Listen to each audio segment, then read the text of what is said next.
నమస్కారం. ఈరోజు మనం మనస్సు యొక్క పనితీరును అర్థం చేసుకోవడానికి ఒక పురాతనమైన కాని ఎంతో శక్తివంతమైన మార్గసూచిని పరిశీలించబోతున్నాం. బౌద్ధ సాధనలో దీనిని జ్ఞానోదయం యొక్క 7 కారకాలు లేదా సత్తబుజ్జంగా అంటారు. అవును, పేరుకు పురాతనమైనదే అయినా ఇది మనస్సును క్రమపద్ధతిలో శిక్షణ ఇచ్చే ఒక టైమ్లెస్ ప్లాన్ లాంటిది. మన ముందున్న సమాచారం కూడా అదే చెబుతోంది.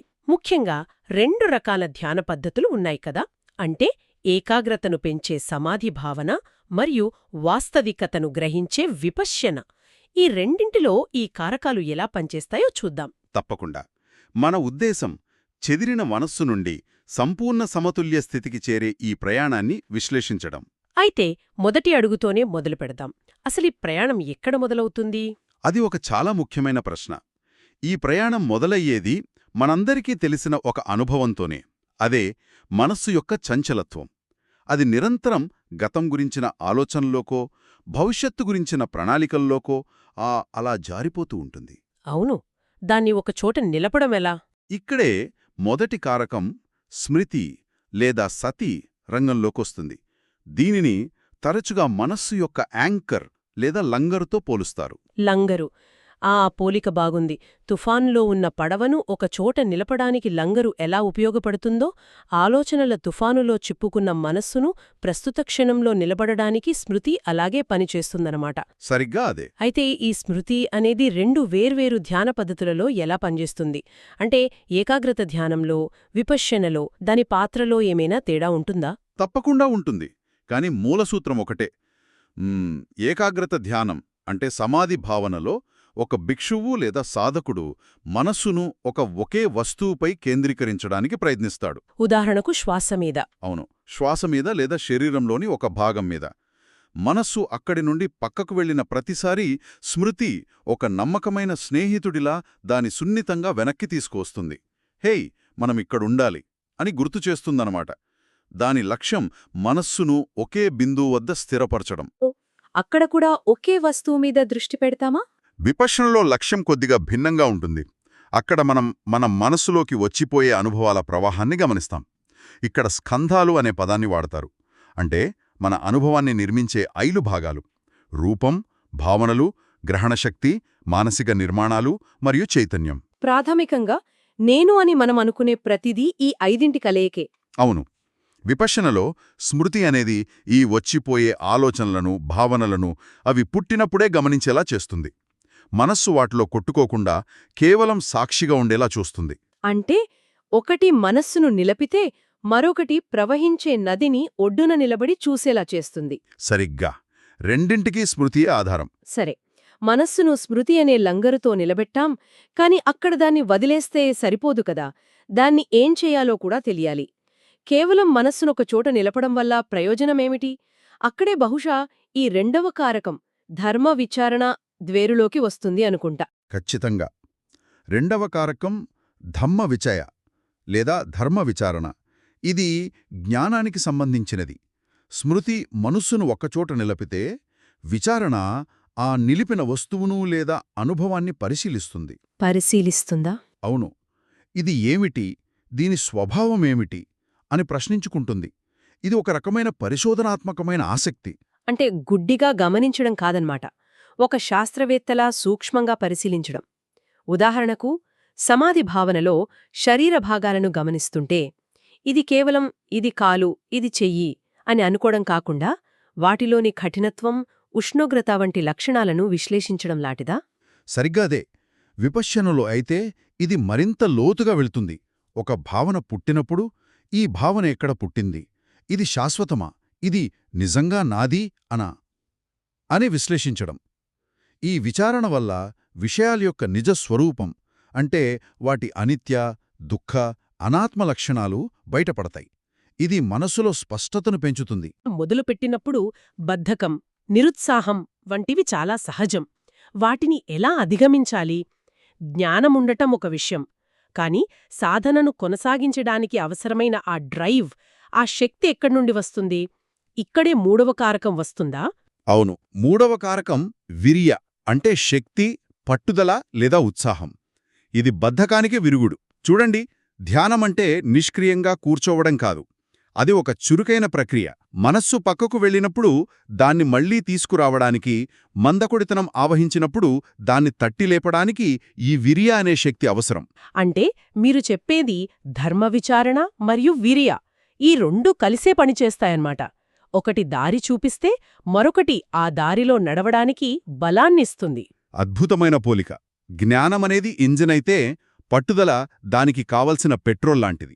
ధర్మ విచారణ మనకు ఎందుకు సాధన చేయాలో స్పష్టతనిస్తుంది. ఈ స్పష్టత వచ్చినప్పుడు శక్తి లేదా పట్టుదల సహజంగా పెరుగుతుంది. అది మనకు ఎలా కొనసాగించాలో బలాన్నిస్తుంది. అంటే ఒకటి లేకుండా మరొకటి అసంపూర్ణం. ఖచ్చితంగా.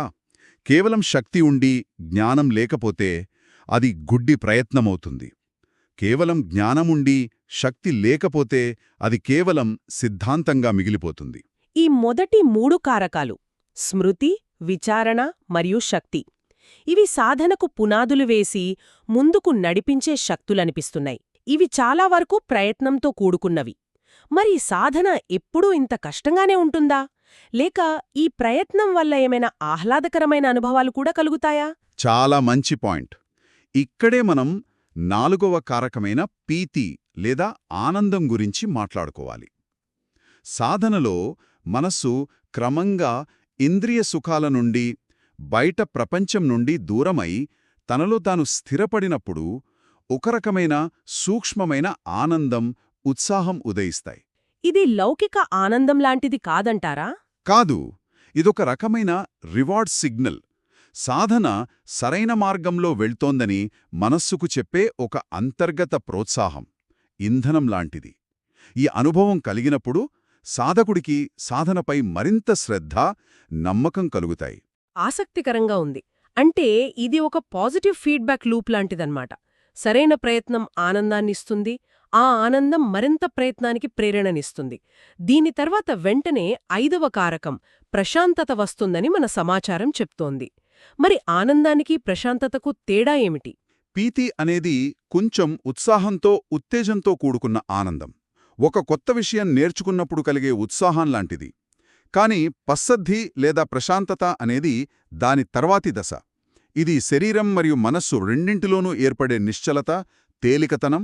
ఉదాహరణకు చెప్పాలంటే, కష్టమైన వ్యాయామం మొదలుపెట్టినప్పుడు ప్రతి కదలిక ఒక ప్రయత్నంలా ఉంటుంది. కాని కొన్ని వారాల తర్వాత శరీరం అలవాటుపడి ఆ వ్యాయామమే హాయిగా అనిపిస్తుంది. ధ్యానంలో ప్రశాంతత కూడా అలాంటిదే. ఓ, అర్థమైంది. మొదట్లో మనస్సును నిలపడం ఒక బరువు, కాని దశకు వచ్చాక ఆ ప్రశాంతతే ఒక విశ్రాంతి అవుతుంది. సరిగ్గా. సాధన ఇక ఒక పనిలా అనిపించదు. అదొక సహజమైన, ఆహ్లాదకరమైన స్థితిగా మారుతుంది. ఇది సాధనలో ఒక కీలకమైన మైలురాయి. మైలురాయి దాటిన తర్వాత ప్రయాణం సులభతరమవుతుందన్నమాట. ఇక్కడ్నుండి మనం అత్యంత ఉన్నతమైన, సూక్ష్మమైన స్థితుల వైపు వెళ్తున్నాం. 6వది ఏకాగ్రత అంటే సమాధి. ప్రశాంతతకు, ఏకాగ్రతకు మధ్య సంబంధమేమిటి? ప్రశాంతత అనేది ఏకాగ్రతకు సరైన వాతావరణాన్ని సృష్టిస్తుంది. మనస్సు, శరీరం ప్రశాంతంగా, తేలికగా ఉన్నప్పుడు దాన్ని ఒకే వస్తువుమై నిలపడం చాలా సులభమవుతుంది. సమాధి అంటే మనస్సు ఎలాంటి పరధ్యానం లేకుండా, చలనం లేకుండా ధ్యాన వస్తువుతో ఏకమైపోవడం. బయటి శబ్దాలుగాని, లోపలి ఆలోచనలుగాని దాన్ని కదిలించలేవు. అది పూర్తిగా నిశ్చలంగా, ఏకముఖంగా, ప్రకాశవంతంగా ఉంటుంది. ఇది మానసిక శక్తిని విపరీతంగా పెంచే స్థితి అని కూడా అంటారు. అవును. చాలామందికి ధ్యానమంటే ఇదే అంతిమ లక్ష్యమనిపిస్తుంది, మనస్సును పూర్తిగా నిశ్చలం చేయడం. కాని ఇక్కడితో ఈ జాబితా ఆగిపోలేదు. 7వది, చివరిది అయిన ఉపేక్ష అనే కారకముంది. ఇది అన్నింటికన్నా ఉన్నతమైనదిగా వర్ణించబడింది. ఏకాగ్రత సాధించిన తర్వాత ఇంకా సాధించాల్సిందేముంటుంది? అసలు ఉపేక్ష అంటే ఏమిటి? ఇక్కడే అసలు రహస్యం దాగి ఉంది.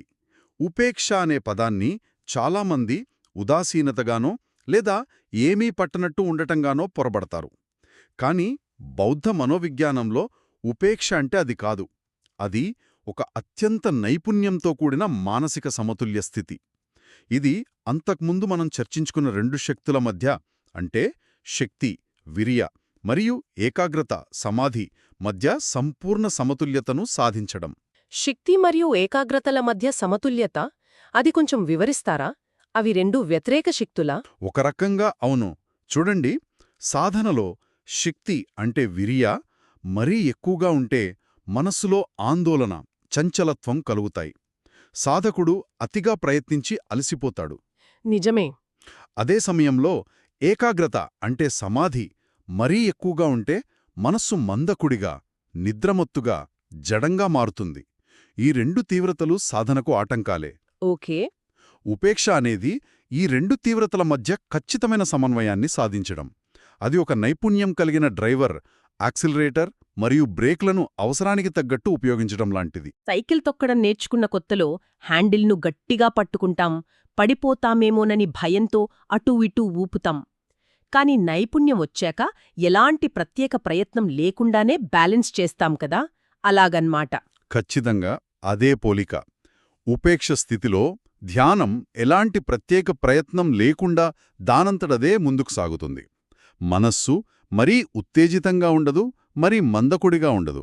అది సంపూర్ణంగా సమతుల్యంగా, ప్రశాంతంగా మరియు స్పష్టంగా ఉంటుంది.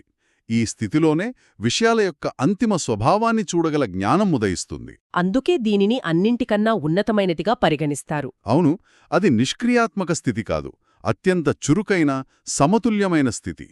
తో మొదలుపెట్టి దానిని పరిశోధించి, విచారణ, దానికి అవసరమైన శక్తిని, పట్టుదల జోడించి ఆ ప్రక్రియలో ఆనందం, పీతి, ప్రశాంతత, పస్సద్ది పొంది చివరకు లోతైన ఏకాగ్రత, సమాధి మరియు సంపూర్ణ సమతుల్యం, ఉపేక్ష సాధించడం వరకు. ఇది మనస్సును క్రమంగా ఉన్నత స్థితికి తీసుకెళ్లే ఒక అద్భుతమైన ప్రణాళిక. నిజమే. ఇది ఒక గొలుసుకట్టు చర్యలాంటిది. ప్రతి కారకం తరువాతి కారకానికి పునాది వేస్తుంది. అయితే ఈ విశ్లేషణ కేవలం ధ్యానానికి మాత్రమే పరిమితం కాదు. ఇది మనకొక ముఖ్యమైన ప్రశ్నను మిగులుస్తుంది. అదేమిటి? ఉపేక్ష అనేది శక్తి మరియు ఏకాగ్రతలను, అంటే అతి ఉత్సాహం మరియు అతి నిశ్చలత్వం అనే రెండు తీవ్రతల మధ్య సమతుల్యం సాధించడం అని మనకు అందించిన సమాచారం చెప్తోంది. ధ్యానానికి ఆవల మన రోజువారీ జీవితంలో ఈ రకమైన పట్టుదల మరియు నిశ్చలతల మధ్య ఖచ్చితమైన సమతుల్యం అనేది ఎటువంటి సంఘర్షణ లేకుండా ముందుకు సాగడానికి మరెక్కడైనా కీలకం కాగలదా? ఆసక్తికరమైన ప్రశ్న. మన పనిలో, మన సంబంధాలలో. అవును. ఎప్పుడు చొరవ చూపాలో, ఎప్పుడు ఓపికగా వేచి ఉండాలో తెలుసుకోవడంలో ఈ సూత్రమేమైనా సహాయపడగలదా? దీని గురించి ఆలోచించాలి.